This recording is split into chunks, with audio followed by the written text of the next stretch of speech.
So, as you mentioned, I'm an ophthalmologist, so I like to simplify it by calling myself an eye surgeon. So why is an eye surgeon talking about type 2 diabetes? Well, let me tell you. So I've been an eye surgeon now for 32 years, and for 32 years I've been dealing with the consequences that diabetes inflicts on the eyes.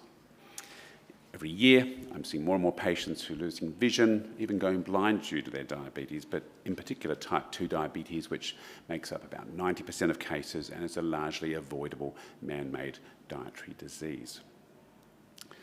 Can you even begin to imagine waking up one morning completely blind? It's impossible to comprehend, isn't it? But that experience has happened to one of my patients. His name is Neil Hansell. An everyday Aussie bloke with a wife and 4 kids.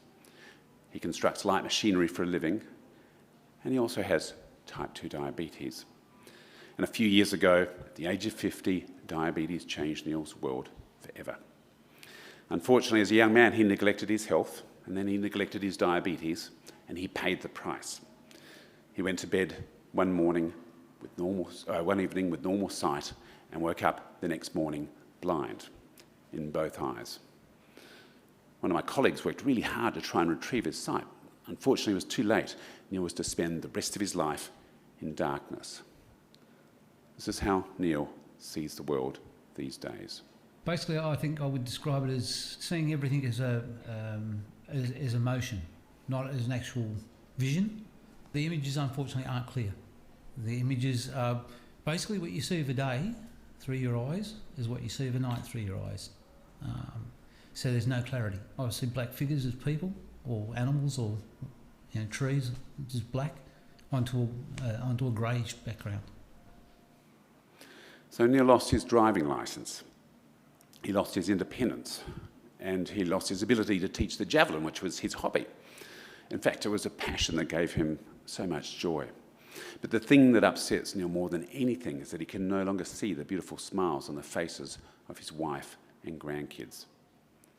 This is a picture of Neil's wife and 2 of his grandkids. This is how he should see them. And this is the reality. Neil has been irreversibly blinded by his type 2 diabetes. And Neil is not alone. He's just one of over 100,000 Aussies with sight-threatening eye disease due to their diabetes. So how does diabetes threaten the sight? Well, it damages the blood vessels. The high glucose level damages the blood vessels throughout the body, including the retina, which is the light-sensitive layer of tissue that lines the inside of the backs of our eyes. This is a picture of the macula, the central vision area, in a patient with type 2 diabetes. And here's that same eye, a short time later. So diabetes can cause bleeding inside the eyes that can take away the eyesight in an instant, and, as in Neil's case, sometimes permanently. The important point here is that nearly all of the loss of vision and blindness due to diabetes, something like 98%, is preventable or treatable. To avoid the blinding consequences of this disease, patients with diabetes need to have their eyes checked on a regular basis. The problem is, in Australia, of the close to 1.8 million with diabetes, well over half are not having their regular, all-important, sight-saving eye checks. And that's why it's now become the leading cause of blindness amongst working-age adults in this country, perhaps the leading cause of blindness amongst this group here today. It's also the fastest-growing cause of vision loss amongst Aboriginal people. So for me, as an eye specialist, to see people go needlessly blind due to their diabetes, it makes me upset. But the thing that makes me really angry is this disease, type 2 diabetes, should not be happening at all. This was a disease that back in the 60s was rare.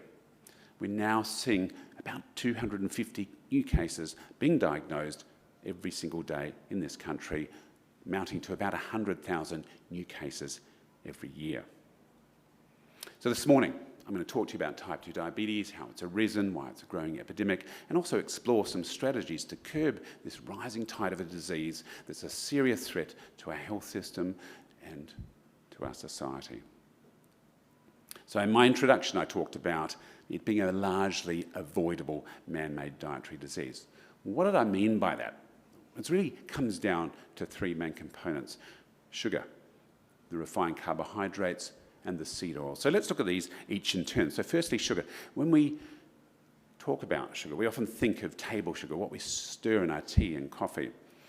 But it's important to remember there's another very abundant form of sugar, the refined carbohydrates. So products such as highly refined white flour, white rice, peeled white potatoes, and the foods prepared from these. These are virtually all starch, and starch is simply a long chain of glucose which is broken down into single glucose molecules when it reaches the gut. So when you're ingesting these products, you're pretty much ingesting pure sugar. And it's important, really important to remember that sugar and refined carbohydrates are nutrient poor and non-essential. There's not a single biochemical process in our bodies that demands that we ingest sugar. For me, this was second-year biochemistry at medical school, what we call the Krebs cycle. We can get all the energy we need from the protein and healthy natural saturated fats in our diet. And yet, our Australian Guide to Healthy Eating, which is based on our Australian dietary guidelines, is packed with products made from refined carbohydrates. There's also a number of products which are relatively high in sugar. So how can this guide be truly considered a guide to healthy eating? So let's go back to sugar. So table sugar, what we call sucrose, is made up of two main components, 50% glucose and 50% fructose. And the body handles these two substances in completely different ways. So let's look at each of them in turn. So firstly, glucose. When glucose is absorbed into the bloodstream from the gut, it triggers the release of the hormone insulin from the pancreas. And the insulin helps move the glucose into every cell of our body where it's either used as an energy source or stored for later use. When I talk about glucose metabolism, I like to use Jason Fung's analogy of the subway train in Tokyo, where the train carriage is the cell. The passengers are the glucose molecules, and the conductor is the insulin. So with prolonged and excessive intake of sugar, the cell starts to fill up with glucose, and the insulin level rises to help try and push more glucose into that cell. But it reaches a stage where it cannot push any more in. So we become resistant to the effect of insulin. We are what's known as insulin resistant. And there is an overflow of glucose back into the bloodstream. It's taken up by the liver, initially converted into glycogen, which is stored in the liver. But the glycogen stores are limited, and so the liver then starts turning the glucose into fat, which is actually exported away from the liver to healthy fat cells throughout the body. It's actually a type of protective mechanism. But when the production of fat by the liver outstrips its ability to be exported away, the liver then starts to take on that fat, and we develop what's called a fatty liver. Now, we've all seen a normal healthy liver, right? It's a deep red colour. And this is a fatty liver. So it's yellow because it's suffused with fat. Now, a great example of a fatty liver comes from the French culinary delicacy foie gras, which actually means fat liver. And it's made by force-feeding geese refined carbohydrates in the form of high-starch cornmeal. And these unsuspecting creatures, a fatty liver can develop in as soon as 10 days. In humans with excessive fructose intake, a fatty liver can develop in 2 months. So let's now look at fructose. That 50% of table sugar that gives sugary products such as fruit their sweet flavour. But it's actually not recognised as a food by the body. It doesn't trigger the release of insulin.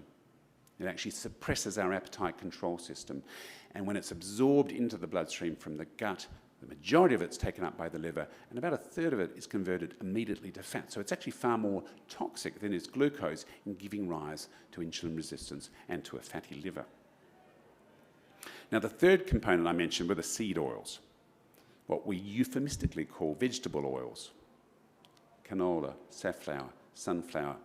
These polyunsaturated fatty acids are high in omega-6, which are pro-inflammatory, and they are unhealthy for us. And these three substances, sugar, refined carbs, and seed oils, are the major components of ultra-processed foods, or what I prefer to call ultra-processed food-like substances. Dangerous substances that have been linked to a number of chronic diseases, including type 2 diabetes. They're like a loaded gun pointing directly at our livers, causing metabolic disruption. So this is a pathological slide of a normal, healthy liver. You can see the densely packed cells. And this is a fatty liver. You can see it's distended in those white spaces, so the cells which are filled with fat. So it takes on average about 13 years for a patient to develop to develop type 2 diabetes after they've become insulin resistant and develop a fatty liver. In children, it can happen in as little as 2 years. Now, it's a complex metabolic process, and it also involves the development of a fatty pancreas. But ultimately what happens, the liver becomes so full of fat, it can't take any more in. And that fat is then exported away as triglyceride. And it's the high triglyceride level in the blood combined with the high insulin level in the blood which leads to the formation of fatty plaques. And it's those fatty plaques that block the blood vessels throughout the body and give rise to many life-changing and life-threatening consequences of diabetes in conjunction with the high blood sugar level. So what are these consequences? Well, we've already talked about loss of vision, blindness. We can see numbness, tingling, pain, even intractable pain in the hands and feet. As well as loss of vision due to sudden bleeding, we can also see what's called diabetic macular edema. It's the most common cause of vision loss in patients with type 2 diabetes. As you might remember from my earlier slide, that is the macula, the central vision area, and those white spots are fatty deposits which are encroaching on the very centre of the central vision area. And if we do a cross-section through the tissues of the macula with what's called an OCT, you can see on the top right there, towards the right side, that foamy appearance. That's swelling, edema, fluid collecting at the central vision area, giving rise to blurring of vision and to distortion and potentially loss of vision and blindness. Now, when we see this, we need to treat the patient. And the commonest treatment these days involves an injection into the eye. Injection of an antibody which closes down those leaky blood vessels or stops them leaking, allowing the fluid to reabsorb and hopefully the vision to stabilise or even improve. And I'm now giving injections of this antibody every single day in my clinic to multiple patients. And if we look at the figures for Australia, these are recent figures that I've obtained from Medicare. We first started using this medication in 2016, and you can see the steady rise, which really mirrors the rise of type 2 diabetes in our society. But in 2021, over 127,000 injections were given by myself and my colleagues to patients with this condition. 127,000 injections that just should not even need to be. So loss of vision is the most feared complication of type 2 diabetes.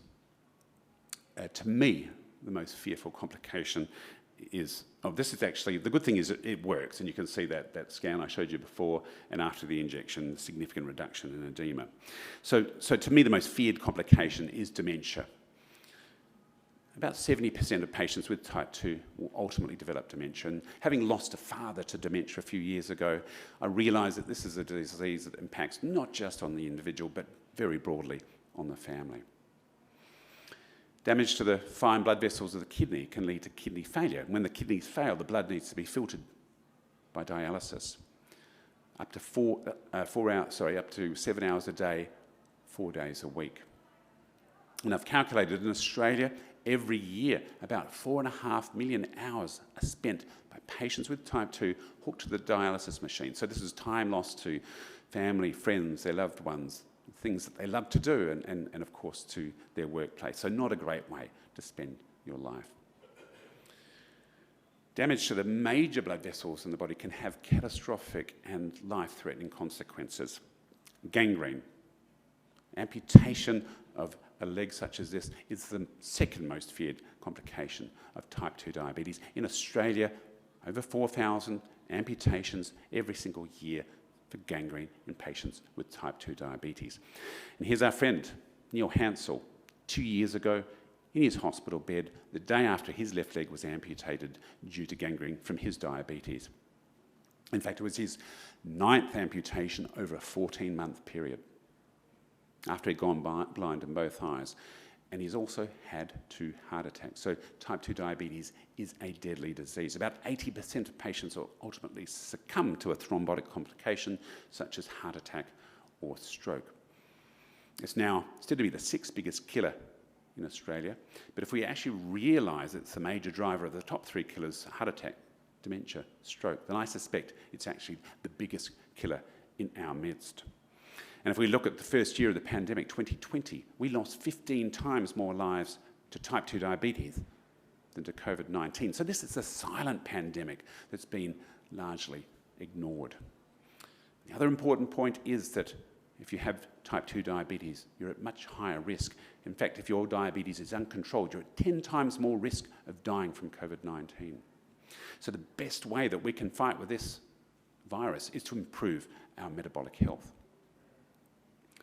It's also an incredibly expensive disease, costing our health system and the taxpayer at least $20 billion every year for treatment of the disease and its complications and lost productivity in the workforce. But if you actually also factor those other 3 diseases, and also that type 2 diabetes plays a role in hypertension and in cancer and tumour growth, then I suspect we may be approaching $100 billion every year to manage this disease. So how did this all come about? Well, humans are hardwired to love and seek out sweet things. I certainly was as a baby. That's me in the blackberry patch. But it's actually an ancient survival mechanism used by early ancestors to deal with extended periods of fasting, which were common for early humans. It also allowed them to avoid bitter and potentially toxic food in their environment. Prior to the 1600s, sugar was an expensive commodity. It was the domain of healers and holy men, and an indulgence that could only be afforded by the wealthy and the powerful. Over the next 300 years, though, the rising availability and popularity of sugar due to the booming sugar trade led to diminishing costs, turning sugar from a luxury item to an everyday necessity. These days, sugar is cheap, and sugar is absolutely everywhere in our lives, isn't it? But things took a turn for the worse in 1980 when the Dietary Guidelines for Americans was released. It was noted in the decades after World War II that there was a rise in heart attacks across the globe. And this was thought to be due to a fatty diet causing fatty blockage of the coronary arteries. It made sense, but on no strong scientific evidence. In fact, on flawed and corrupted scientific evidence, the recommendation was to reduce the fat in our diet. And when you strip fat from a food, you take away its flavour, you take away its ability to satisfy you, to satiate you. So something had to replace that, and that were carbs. And this low-fat, high-carb dietary recommendation exists to this day across the globe and in our own Australian dietary guidelines, which actually have a more extreme recommendation. And what's been the result of this experiment? Rather than see a downturn in heart attacks have soared, along with it type 2 diabetes. And this has been more profound in some communities and countries. In Australia, you can see the continued inexorable rise in type 2 diabetes, now over 1.22 million that we know of. There's probably another 500,000 that we don't even know of. But as I said, there are some communities that have been really impacted terribly. In China, there's been more than a 10-fold increase in type 2 diabetes in this period of time. And this is a little paradoxical because the Chinese diet is high in refined carbohydrates in the form of white rice. But what we've noticed in Asia in recent times is the more highly refined nature of the rice and also the rise in sugar consumption, which is amounting to about 5% per year. Now, this problem is also devastating Aboriginal communities.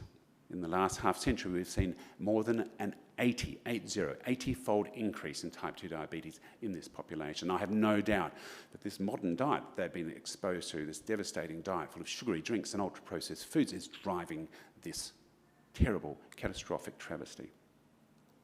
And if you look at the Australian Guide for Healthy Eating for Aboriginal and Torres Strait Islander people, you can see, once again, it's full of refined carbohydrates, full of ultra-processed foods. You can barely see the meat in there, the animal source products, which is their ancestral diet. So this is a diet that's highly unlikely to make them healthy and strong.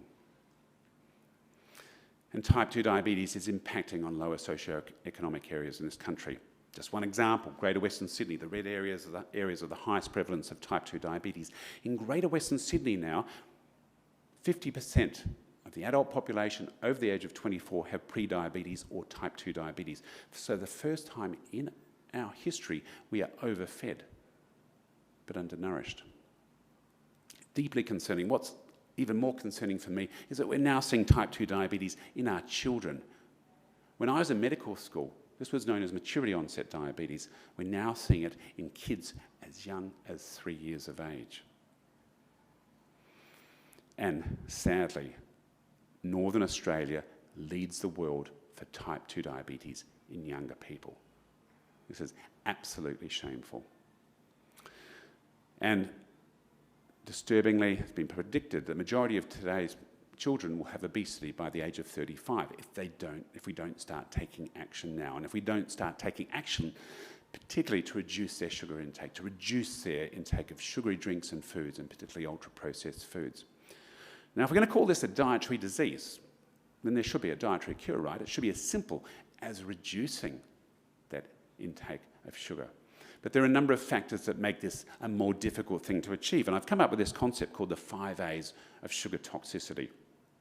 And what are they? Addiction, alleviation, accessibility, addition, and advertising. So let's go through those briefly, each in turn. So firstly, addiction. Sugar is highly addictive. It's been shown to be as addictive as nicotine. Its consumption activates the reward centre in our brains, leading to the release of the neurotransmitter dopamine. It's what makes us feel good. It's what makes us want to do it again. And it's ultimately what gives us those cravings.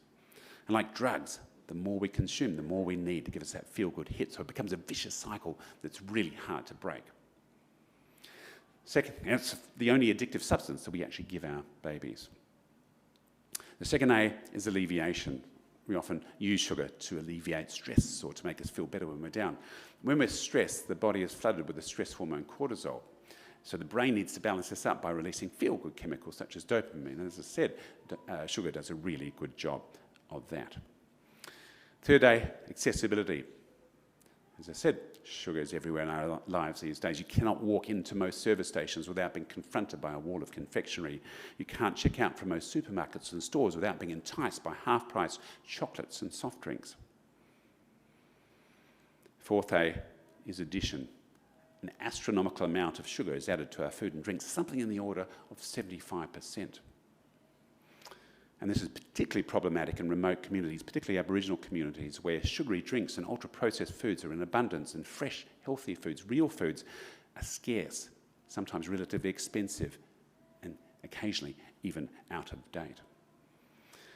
Now, I don't know about you, but I can barely read those nutritional labels on the packets of foods, let alone understand them, and they certainly don't tell you the amount of added sugar contained within.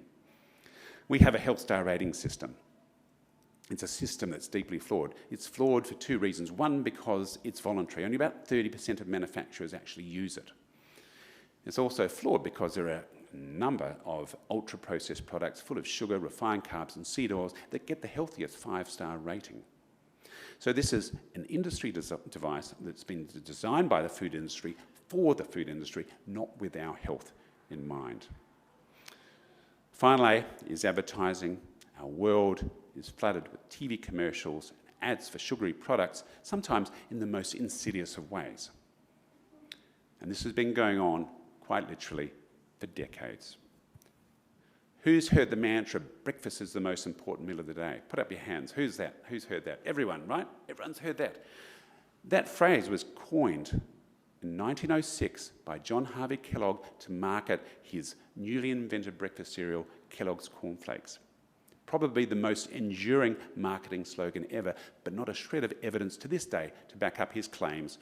In fact, most of us will do better without having cereal for brekkie. So we're going to need resilience. And when I talk about resilience, I like to use the analogy of Mr. Spock from Star Trek. So he's a very cool-headed and resilient character, isn't he? And I know what he'd do. He'd look to the smoking epidemic to see what's causing its decline. Back when Spock first graced our screen in the 50s, smoking was socially acceptable. In the years after World War II, something like 80% of men smoked cigarettes. Have a look at this caption on the packet of candy cigarette from those years, just like Dad.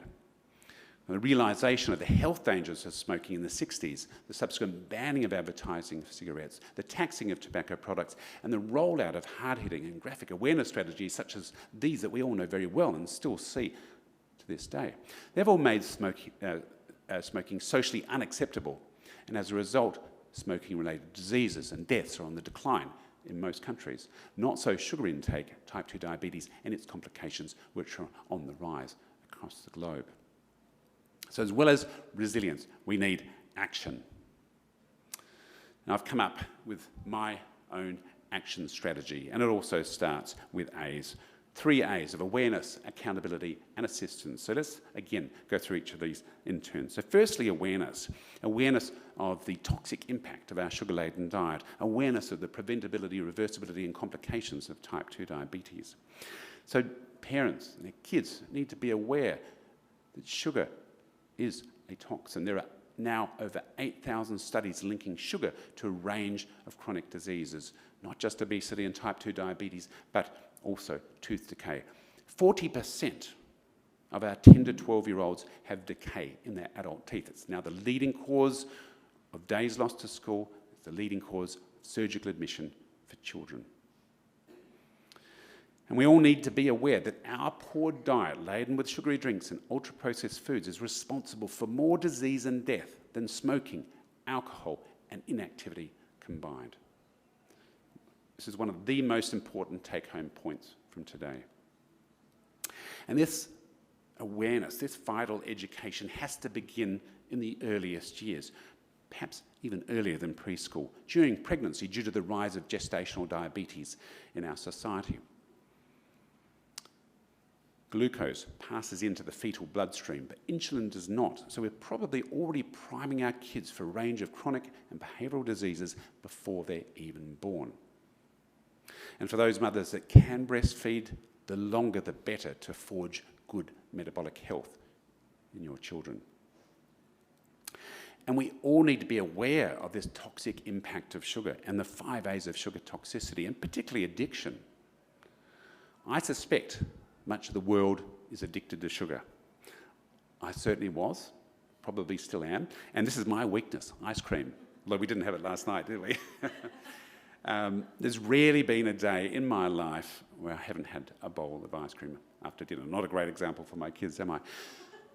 But 2 years ago, I found out that I have a fatty liver. And you can see, I'm tall and thin. I was tall and thin 2 years ago. I did have a little belly, wasn't very proud of it, but here is a picture of my fatty liver, an ultrasound, fortunately only mild. So I'm what they call toffee, thin on the outside, fat on the inside.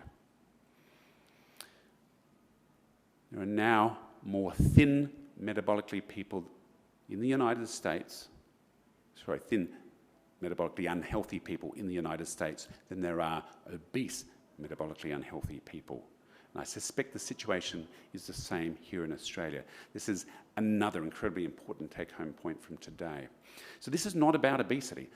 It's not even about the number of calories we're consuming. It's about the type of calories we're consuming, and particularly the fructose and the seed oils, those metabolic disruptors. So what we should all be aspiring to be are hotties, healthy on the inside. So we need to be aware that when we're using sugar to alleviate stress, and rather than reach for that block of chocolate, take the healthier alternative. Get out into nature, go for a walk, a run, a cycle. Listen to your favourite music. Reach out to someone who's having a tough time. Do a good deed. These have all been shown to be as effective as sugar in balancing that cortisol reaction that's flooding the body during anxious times. Awareness of this highly accessible nature of sugar. Once you see it, you can't unsee it, and particularly the predation that goes on towards our children. Awareness of this huge amount of sugar in our diet. Who would know that a mega-size sour orange Slurpee has 50 teaspoons of sugar in it? Unless you actually dig deep into the website.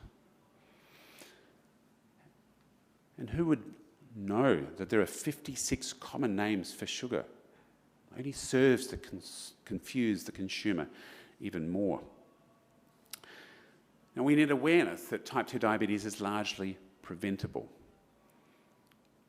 But it's got to start with an overhaul of our Australian dietary guidelines, which are now outdated. They are flawed, and they've been heavily influenced by the food industry. They are biased. And yet they continue to be used broadly. Here's it being used to teach at schools. But they also inform what's eaten in prisons, in hospitals, in the military, at schools, boarding houses, childcare, aged care, you name it. And they still continue to encourage this high-carb, low-fat eating pattern. And they continue to encourage the consumption of industrially manufactured seed oils. And they continue to discourage the consumption of natural saturated fats, such as found in these foods here.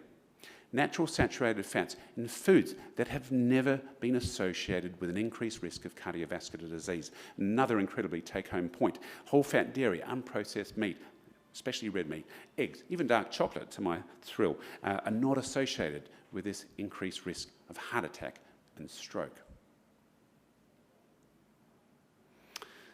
We also need awareness that type 2 diabetes is potentially reversible. It's now in our national diabetes strategy. It's now in our national policy for diabetes. Diabetes Australia now has a position statement on it. And there are 3 clinically proven methods to put type 2 diabetes into remission: bariatric surgery, very low-calorie diets, and low-carbohydrate diets. So let's look at these each in turn. So bariatric surgery entails a range of major abdominal surgeries, which come at a significant risk and a significant expense, not available to the majority of people. Certainly should not be first-line treatment. This is surgery performed on a normal, healthy organ for what is a dietary disease. So surely there's a dietary cure for a dietary disease. Unfortunately, yes, there are. There are 2 very low-calorie diets and low-carbohydrate diets. So very low-calorie diets are essentially starvation diets. They're 800-calorie-a-day diets, which are not enjoyable, they're not sustainable, they're nutritionally deficient, and they rely on ultra-processed foods. And as you know, I'm not a big fan of ultra-processed foods. I am a fan, however, of low-carbohydrate, healthy fat diets. And there are now over 100 controlled clinical trials to show they work both to prevent and reverse type 2 diabetes. And here's just one of those studies showing more than half of the patients with type 2 were in a remission after 2 years of following a low-carb, healthy fat diet. And for those of you who are interested, the Low Carb Down Under has a list of resources in each of the states where you can find practitioners, nutritionists, dietitians, GPs, endocrinologists, etc., who understand this. And to me, it has been the single most fantastic experience of my clinical life here in Australia. We had a news article on it a few months ago. What I do now with my patients who have sight-threatening eye disease due to their diabetes, and I have well over 100, I ask them, are you aware that your diabetes can be put into remission? Only one of that 100 plus was even aware that their diabetes could be put into remission. So the GPs aren't having these conversations, endocrinologists aren't having these conversations with their patients. So I write back to the GP saying, please explore the opportunity to put this patient's type 2 into remission. And I advise the nutritionist, Rochelle Martin on the right, you can see there. And I've now had quite a number of patients who've come back to me. They've come off their insulin, they've come off their medications, they've lost a bunch of weight, they're feeling fantastic, and they're seeing better. As I said, this is just a sensational feeling as a practitioner to demedicate patients, and I'm hoping that all of my colleagues can have that experience. We just need to get the word out there.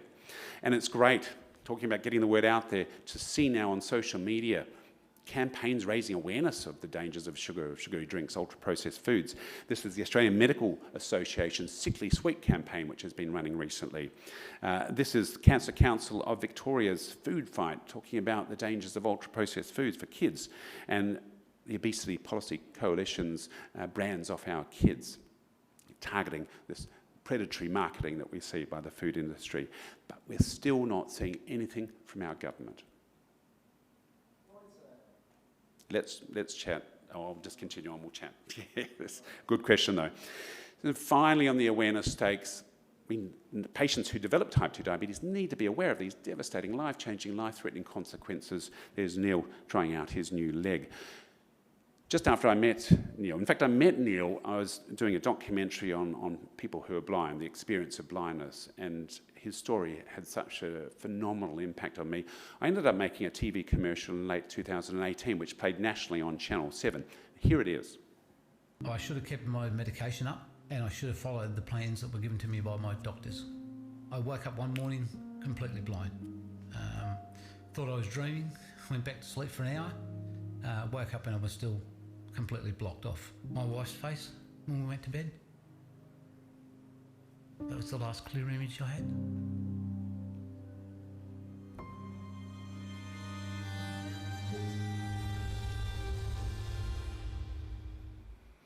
Pretty powerful, isn't it?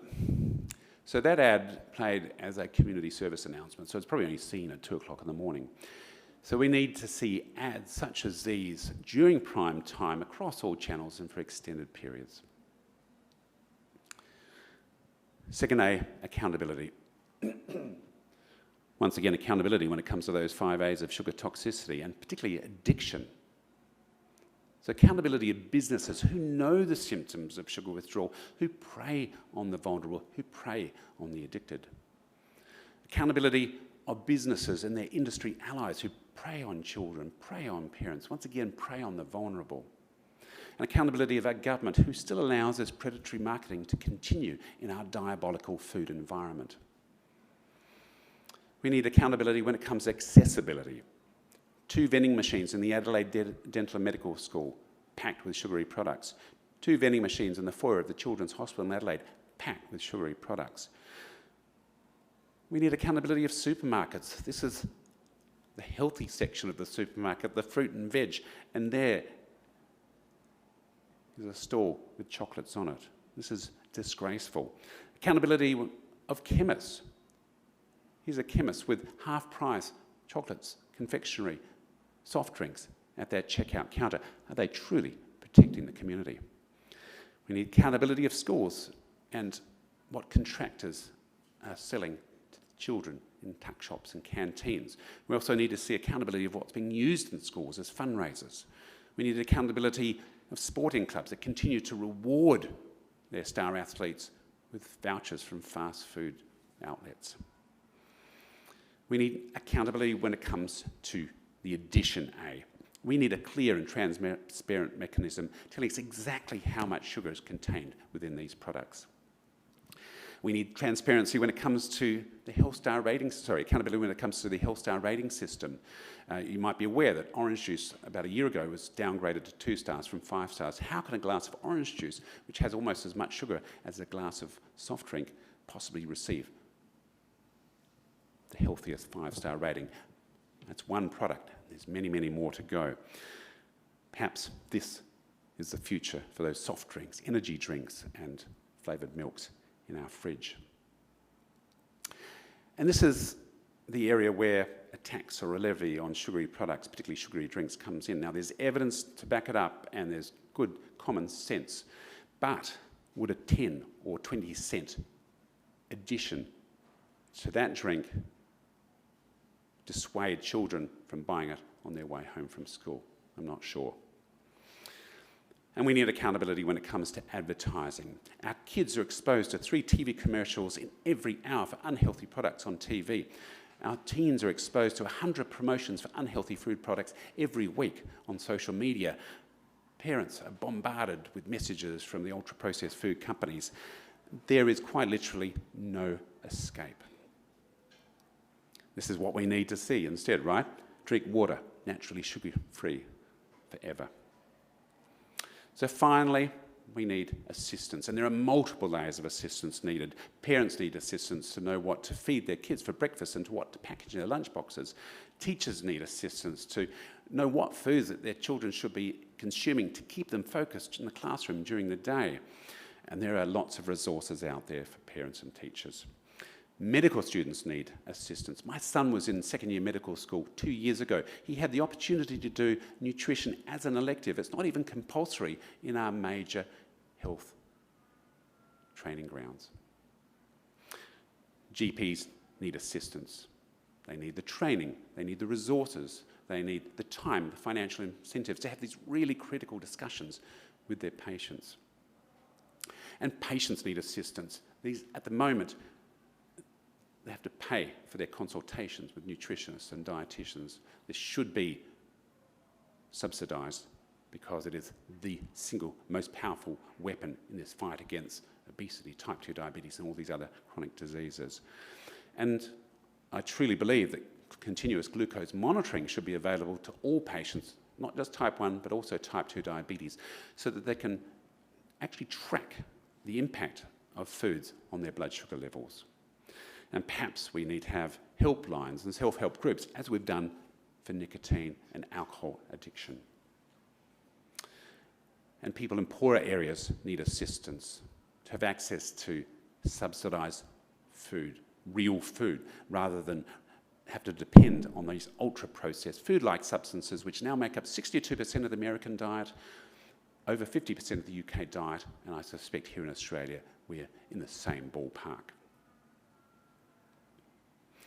And I love this healthy eating chart from Peter Bruckner, who's written a fantastic book called A Fat Lot of Good, worth following his Sugar by Half, a not-for-profit. He also has an app and a platform called Defeat Diabetes, which is doctor-led and relevant to Australia. Oh, sorry, going the wrong way. And I really like Dr. Gary Fettke, a colleague of mine in Tasmania, his one-sentence mantra: eat fresh, local, seasonal whole food based on your environment and cultural beliefs, avoiding added sugars and processed foods. We'd all be in a lot better place if we followed that. So what can you do? There's a whole bunch of things you can do to help out here. You can enlist in a movement. Damon Gameau's That Sugar Movement. Sign up to a campaign. So Cancer Council Victoria's Food Fight campaign. If you know someone with type 2, if you have type 2 diabetes yourself, there's a whole bunch of Facebook groups, including Low Carb Down Under, that you can join up to help guide you through this process. Write to your local MP if you're outraged by this like I am. Write to the school principal. Write to the president of the sporting club. And if you're interested in getting involved in public policy, Australian Dietary Guideline Review process is currently underway and you can input into it. I highly recommend you doing that. So, just want to finish on that critical note of awareness. And this is another TV commercial that I created last year, once again featuring Neil Hansell and showing the impact of type 2 diabetes on families.